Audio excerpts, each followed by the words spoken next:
I was thrilled. I had found my people at the State of Black Philanthropy early on in my life journey. Never been without my people, and people of the community that created me in much the same way Barron describes his local community here, through its charity and its friendship and protection and recognition of this little girl.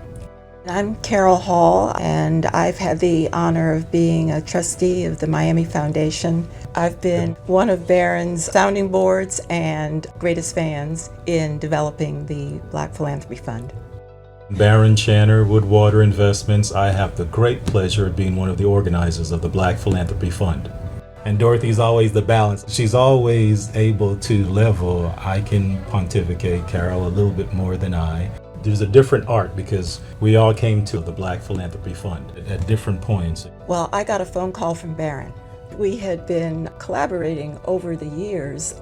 I had a transformative experience on what the future of Black Miami could be, in part by way of the initiative of Carole, Dorothy, and some others, in the form of the PAM Ambassadors for Black Art. The thought was, Carole, I think there's an opportunity for us to support charities that are based in communities that aren't getting a lot of attention, but Black people live there. Others live there as well. You have a heart for it.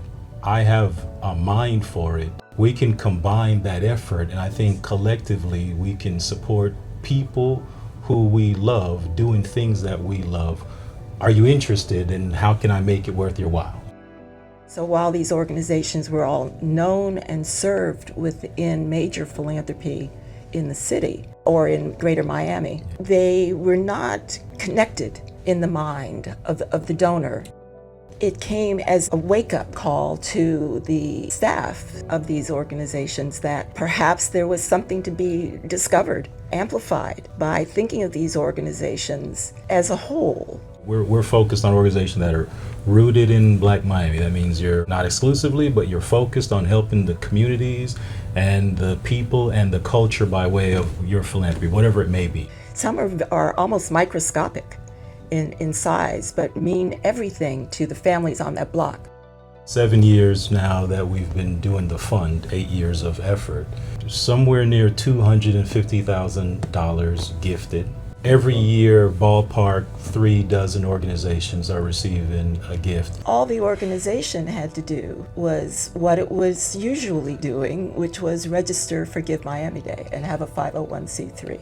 The essence of what we're trying to do, if you separate the funds that are raised, is to increase the extent to which these organizations are seen. Because anyone who's contributed to us becomes very quickly aware of the 36 organizations that are receiving funds from us, many of whom they probably wouldn't have been aware of previously. The extent to which they've gone on to donate to them directly in separate years or support their activity, we don't know, but the idea is just to continue to stir the water.